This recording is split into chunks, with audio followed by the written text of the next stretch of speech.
Bagaimana kalau seandainya ada orang meninggal dunia kemudian tidak ada yang memandikan, dosa sekampung semuanya. Karena memandikan jenazah itu punya fardu kifayah, ya. Menyolatkannya itu fardu kifayah, ya. Tapi kalau seandainya hal itu terjadi, contohnya ambil hikmahnya. Hidup dunia ini Pak Bu, jangan selalu pikirannya itu tentang masalah dunia terus. Ujung-ujungnya kita dipermainkan sama syaitan nanti di hati. Tuh lihat orang itu tidak mau bantu, tuh lihat orang ini berbuat seperti itu. Siapa sih yang ngajari kita kejelekan itu? Syaitan Pak Bu. Syaitan ini aduun mubin, musuh yang nyata, yang mengajak kepada kejelekan. Sehingga kalau kita sudah mendapatkan suatu kejelekan dari orang lain, jangan kita membalasnya. Jangan-jangan nanti kita bersama dia di nerakanya Allah Subhanahu wa taala. Bagaimana kalau ada orang tidak bantu kita? Husnudzon kita kepada Allah, Allah sedang mengangkat derajat orang yang meninggal ini, selesai. Husnudzon kepada Allah, Allah sedang mengangkat derajatmu dengan sabar sama orang-orang yang sebut, selesai.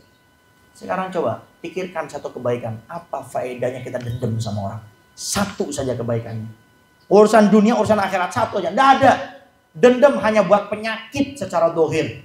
Dendam hanya membuat penyakit secara batin. Dendam hanya menjadi orang yang dimusuhi oleh Allah, dibenci oleh Allah, disenangi oleh syaitan.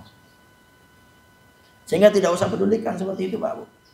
Al-Baghdadi saya pernah cerita kalau nggak salah tentang kisah seorang raja yang pernah bermimpi berjumpa dengan Nabi Muhammad SAW. Kemudian Nabi mengatakan mimpinya, aku cinta sama hambaku ini. Kemudian raja ini melihat laki-laki itu siapa, dilihatkan, bangun dari tidurnya. Kemudian Pak Bu, si raja ini nggak tahu kenapa penasaran, cari laki-laki tersebut, tapi raja ini menyamar menjadi warga biasa dan memerintahkan semua ajudannya jangan ada yang mengikutinya. Sampai subhanallah Pak Bu, masuk ke satu desa, yang di desa tersebut ada jenazah. Ada seorang laki-laki yang sudah meninggal dunia dan membusuk.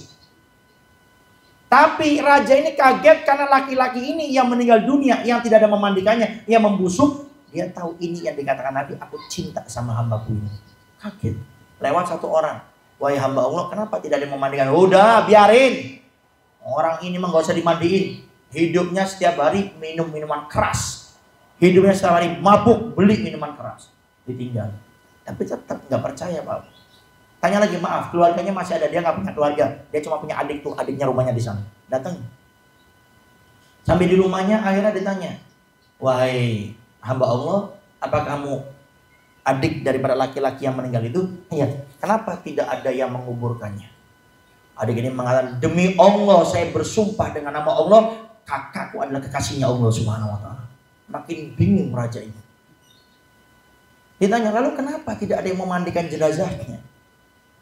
Kakak saya ini mendapati warga di sini suka minum minuman keras. Kakak saya sudah berusaha untuk mengingatkannya, tapi warga yang biasa minum keras nggak ada yang mau berhenti. Akhirnya kakak saya setiap harinya dengan uangnya dia beli minuman keras. Kemudian setelah itu dibuang minuman keras ini oleh kakak saya. Paling tidak dia mengatakan, saya dengan membeli minuman keras ini, beberapa orang sudah tidak bisa beli minuman keras. Dan warga taunya kakak saya ini hobinya mabok dan setiap hari beli minuman keras. Padahal kakak saya membeli itu dengan uangnya sendiri dan dengan perjuangannya ingin agar orang di tempat ini tidak biasa mabuk. Akhirnya si raja meneteskan air mata, kemudian pulang ke kerajaannya Pak Bu, dikerahkan semua pasukannya yang ratusan ribu itu, datang langsung ke desa tersebut. Kaget semua orang. Raja datang dengan semua pasukannya. Ternyata raja perintahkan di depan semua warga yang ada di tempat tersebut, tolong mandikan jenazah ini, muliakan. Lalu bertanya, kenapa wahai raja kau muliakan laki-laki seperti dia sudah biasa mabok beli minuman keras? Orang ini di mata kamu suka beli minuman keras, tapi orang ini sungguhnya beli minuman keras agar kalian tidak minum minuman keras. Dan aku berjumpa bermimpi dengan Nabi, dan aku melihat Nabi mengatakan ini adalah umat kekasihku. Akhirnya setelah mendengar cerita daripada raja, semuanya akhirnya sedih dan meminta maaf kepada adik daripada laki-laki tersebut. Artinya kita husnudzon saja. Khususnya dengan orang yang meninggal dunia tidak boleh suudzon. Mungkin di mata kita orang tersebut tidak baik, padahal mereka adalah orang-orang yang dimuliakan oleh Allah Subhanahu wa taala. Wallahu a'lam bishawab.